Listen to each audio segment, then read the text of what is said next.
Hello, and welcome to Real Film Snobs. I'm Angela Yeager. I'm pleased to have back with me on the show once again, Hayley Ringle. Welcome to the show, Hayley.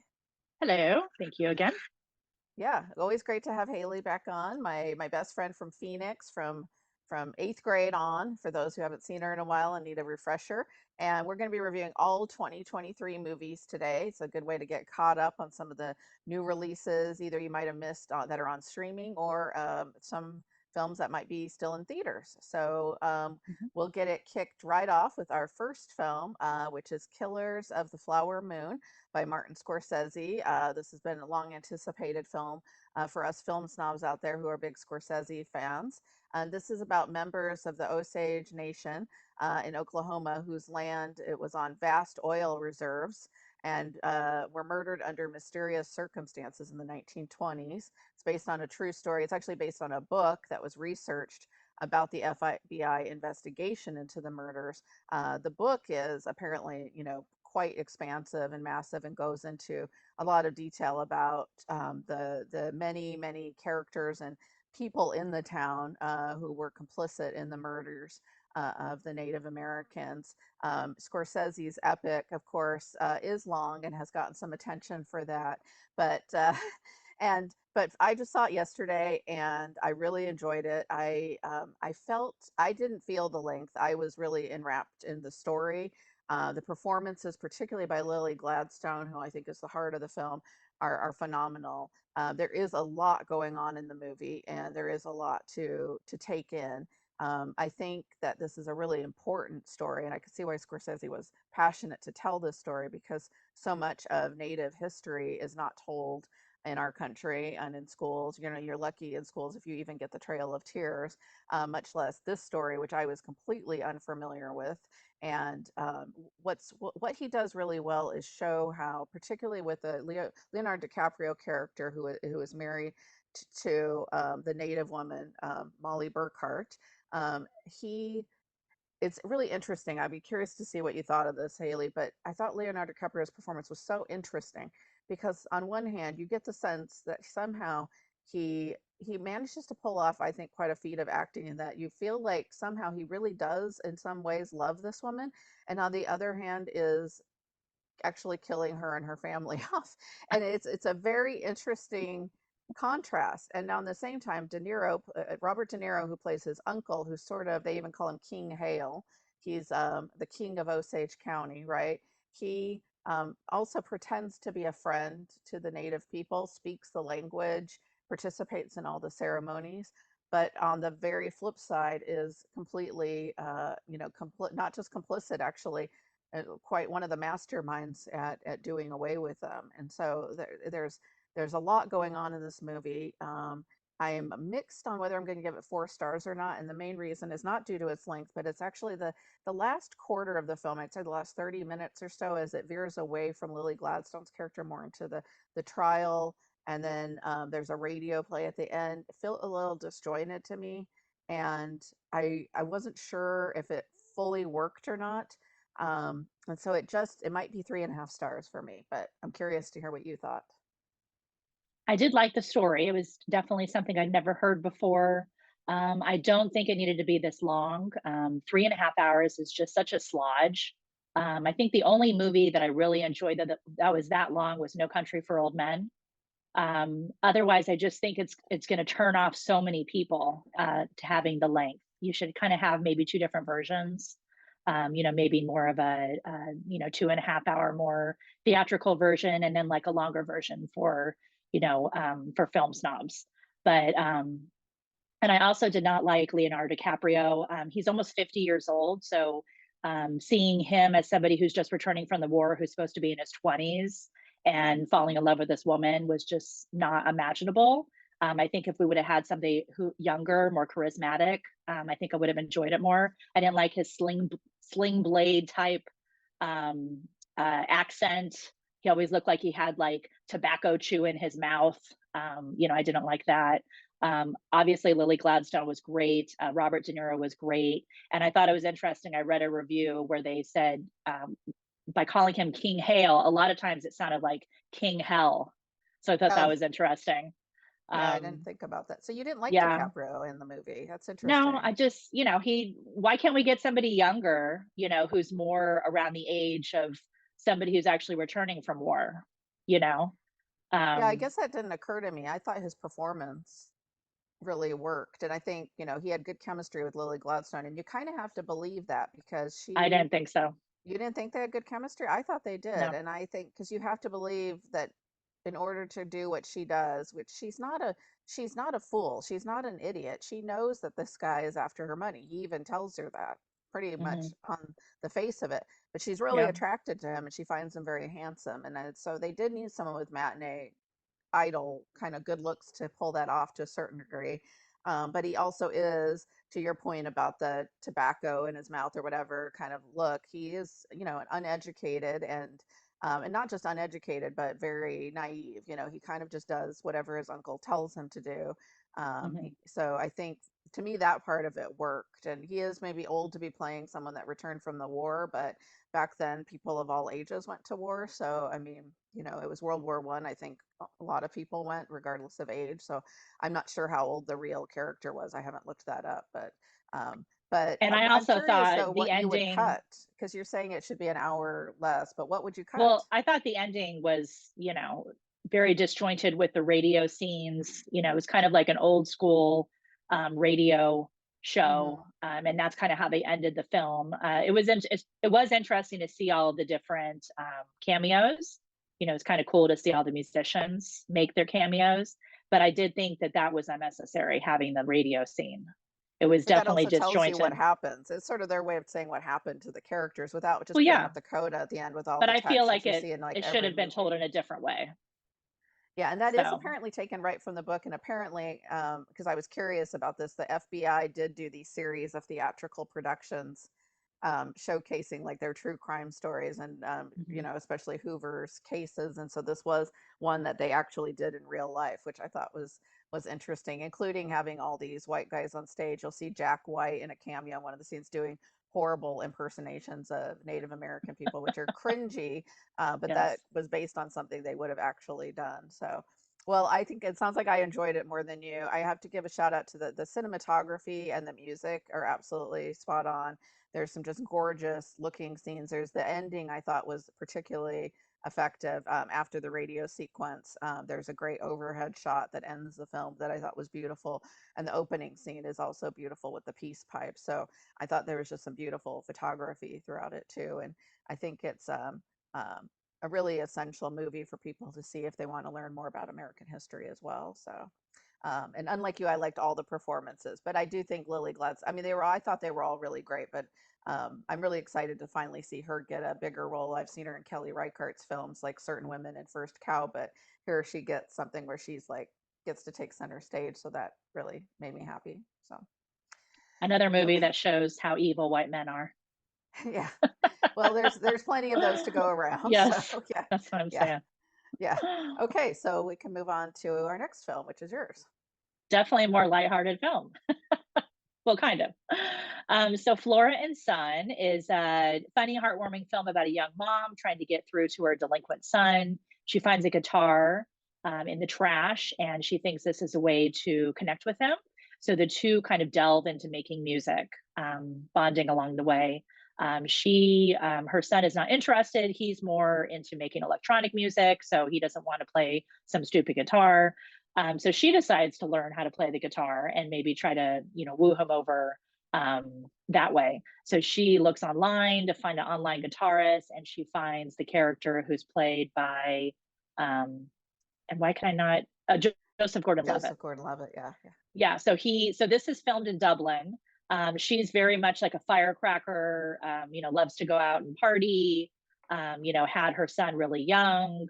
And she meets Joseph Gordon-Levitt, who definitely has a background who you're not too sure of. They talk about it, but he's in the U.S. And they kind of bond. The main character is actually Bono's daughter, who is interesting. And I thought Joseph Gordon-Levitt was interesting as her guitar teacher. So this is the same director who brought us Once and Sing Street. And this film is, I think, on Apple, right? An Apple film. Yeah. Yeah.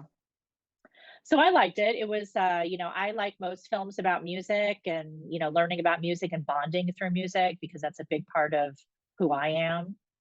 It was a film that I saw through the Phoenix Film Society that I'm a member of.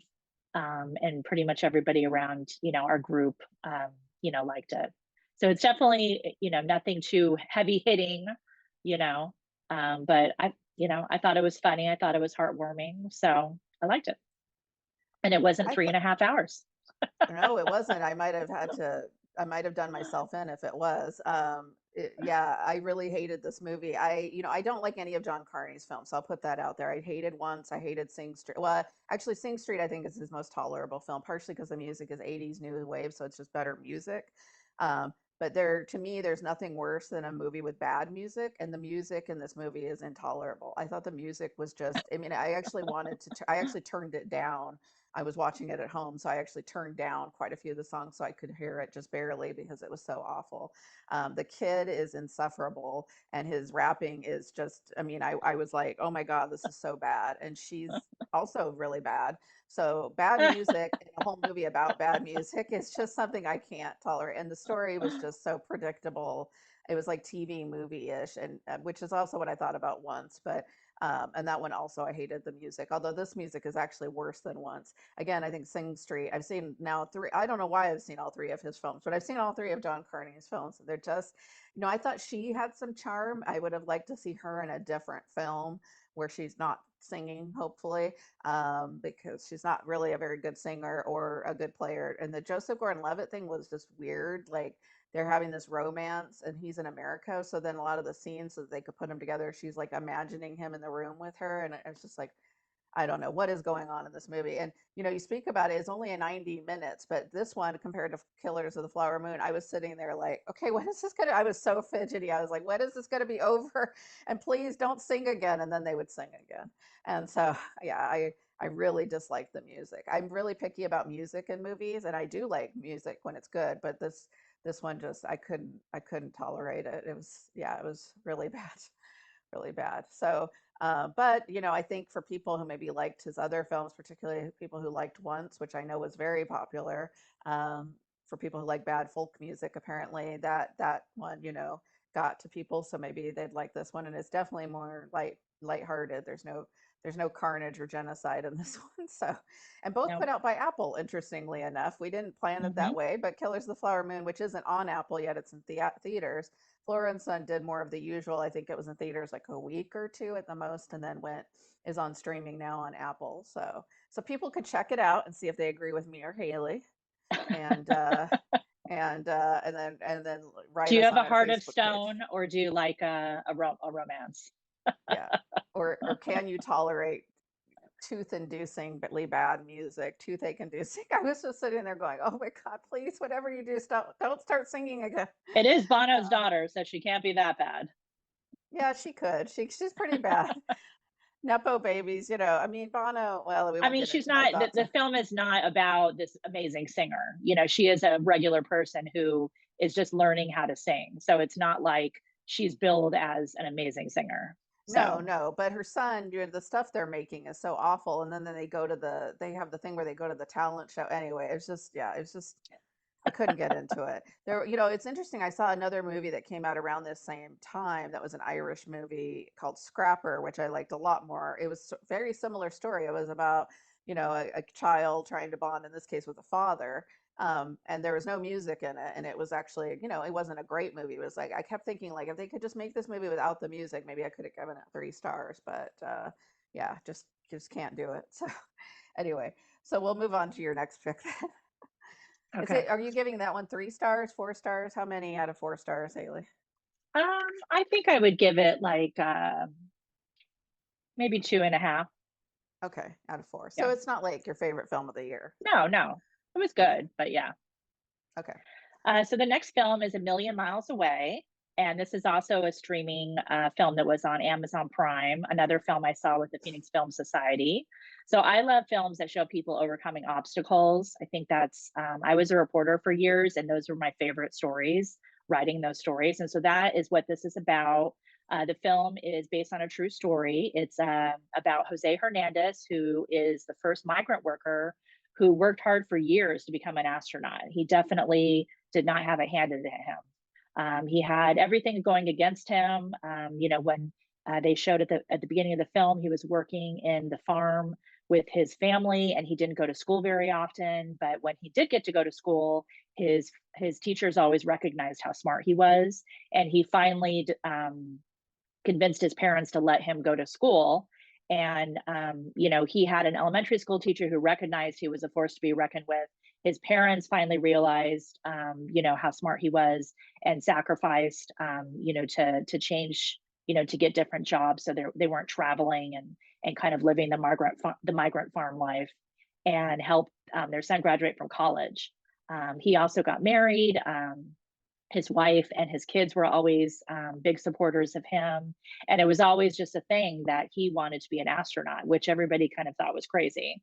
But he every year would apply. And as he got older, he would still apply and figure out what he needed to do to what astronauts had, and finally, NASA accepted him.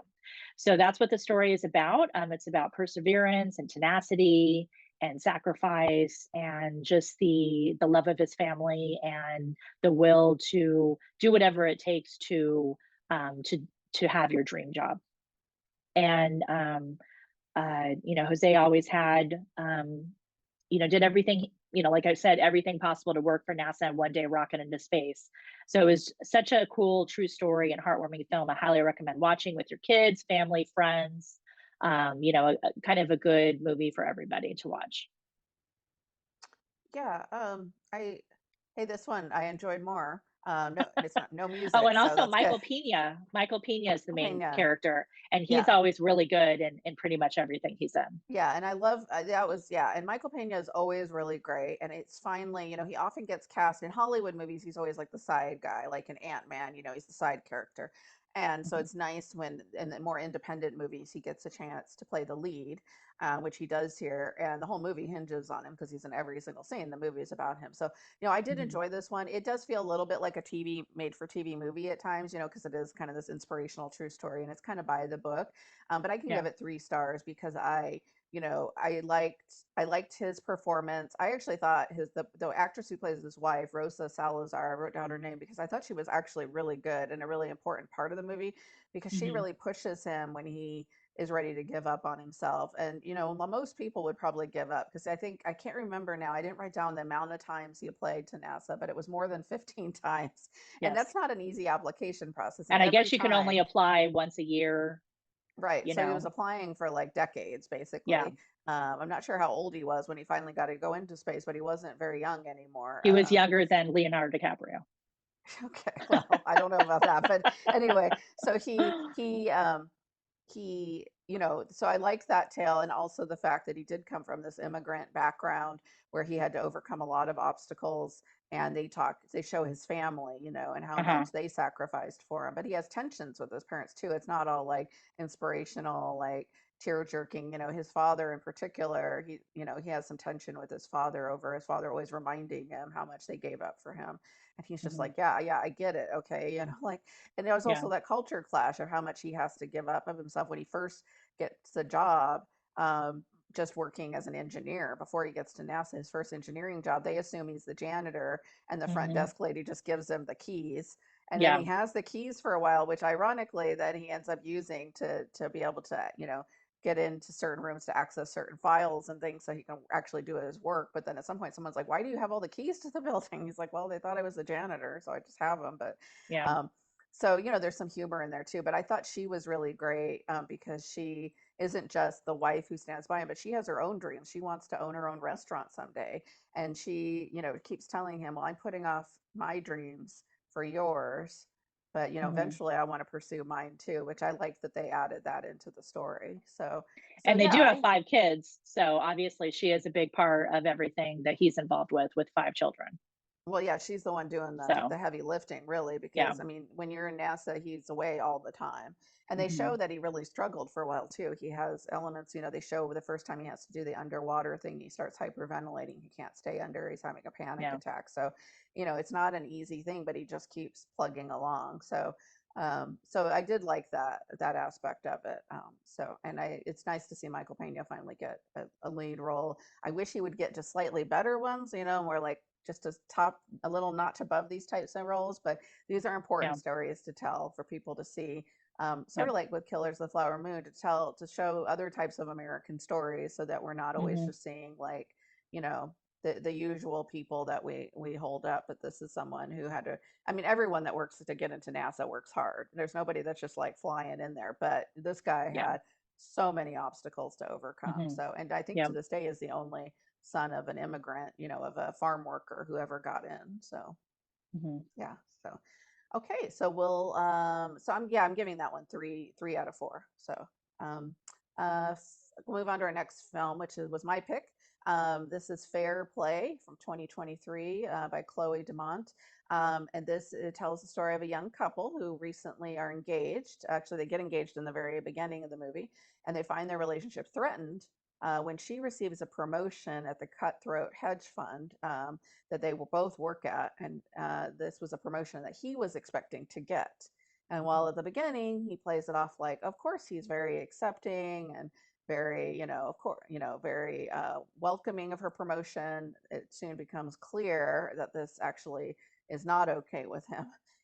Hmm. The film stars Phoebe Dynevor, who I was not familiar with because I don't watch Bridgerton, which apparently she's the star of. But I didn't even know she was British. So good job again, Brits, fooling me, because Yeah. she does an American accent perfectly in this movie. And Alden Ehrenreich, who is best known for Solo, but don't hold that against him because he's quite good in this film. It's a directorial debut in terms of a feature film. Chloe Domont has mostly done TV before she directed this film, such as TV shows such as Billions and Ballers.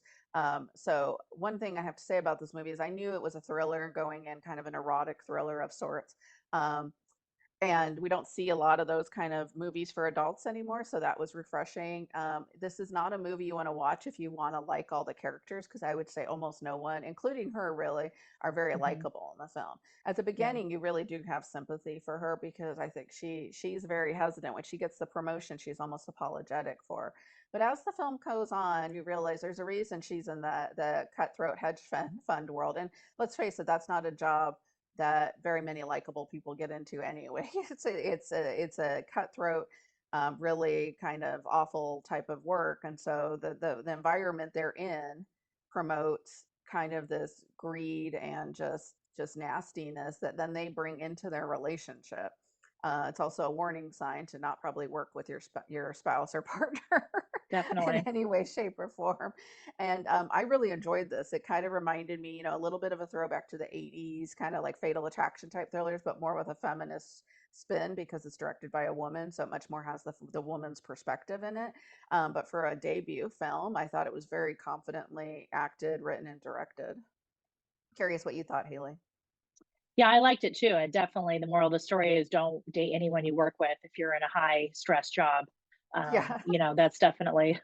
I did like both characters. I didn't realize till afterwards that she was from Bridgerton because I've seen Bridgerton. She's only in the second season because Oh, each okay. season is kind of like different characters. So, but I really liked her season that she's in, and it was like, oh, that's where she was from. So that was cool to see her.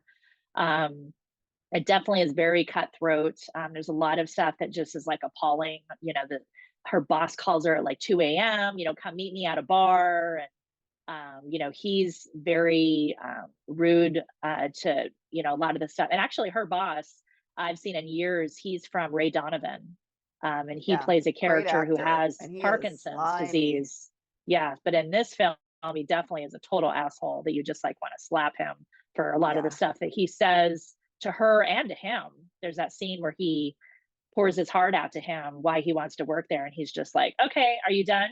You know. So I Yeah, thought no that was sympathy for awful. him. Yeah. Yeah, I mean, at first you think she's dealing with a super sexist environment, which she is. I mean, she has to you show what she has to do. Like she has to go out to Yeah. drinks with these guys every night, including at Strip strip clubs and clubs. different Yeah. places that she's obviously not that comfortable in, but she feels Yeah. like in order to make it in this super masculine toxic environment. But the boss is sort of toxic to everyone, regardless of Hmm. gender. I mean, he's toxic to her, but he's just as bad to the male employees Yeah. because it's all about making money. I mean, that's literally what hedge funds are there to do. There's no other reason to exist. So that type of environment spills off into the characters' actions, which I thought towards each other in their relationship. And they obviously have a very physical relationship. We see that at the very beginning. And that's one of the first things he starts to do is he starts to resent her as to withhold sex from her as kind of a Yeah. punishment. And I thought it was interesting how it's kind of gradual because at first when she gets the promotion, he does what he mentally, intellectually thinks he's supposed to do, like, oh, I shouldn't be jealous, I should support. He's a modern guy, right? So he's thinking in his head, like, I can't show that I'm actually really upset that I didn't get this promotion over her. But as the film goes on, then we find out his true feelings. He starts to accuse her of things, and it And just she gets really definitely is ugly. not helping any because she emasculates him at a bunch of, and says, a lot of stuff that doesn't make it easy for either of them. Right. Well, So it's not more just, later on, but at the beginning she does try. But then, yeah, yeah, it's very yeah. he's But then watching these. they both kind of end up hating each other. Right, yeah. No, it's definitely a So, cutthroat thing. It is an interesting yeah. film in terms of exploring these power dynamics. I'm excited to see what Chloe Domont does next because this is for your first film. I thought a very, very well directed movie, well acted. It's, a perfect kind of little movie to see on streaming, to be honest. I didn't see it in the theater, but it works really well either. It works well. And to get to your point about movies, it's not too long. I think it's under 2 hours. I don't remember exactly, but it didn't seem long at least. So it Yeah. kind of kept And I kept think, going. especially for women, it is something that all women have to deal with. She is in a very male dominated industry, and everybody just automatically assumes that she slept her way to the top.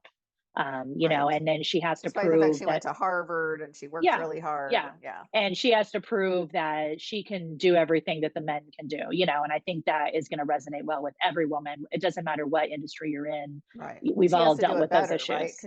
Because she finds out later her fiance has been losing. He lost $10 million. She had been like she had gotten a case where she had gotten 25 million, like more than almost anyone had ever gotten. And only then Hmm. did she get the promotion, right? So she has to Yeah. go above and beyond what the men do in order to get the same Yeah. promotion, which I thought I was was glad really though cool. that despite the verbal abuse, there wasn't any kind of sexual abuse or Well, innuendos. Like, there is some at the end.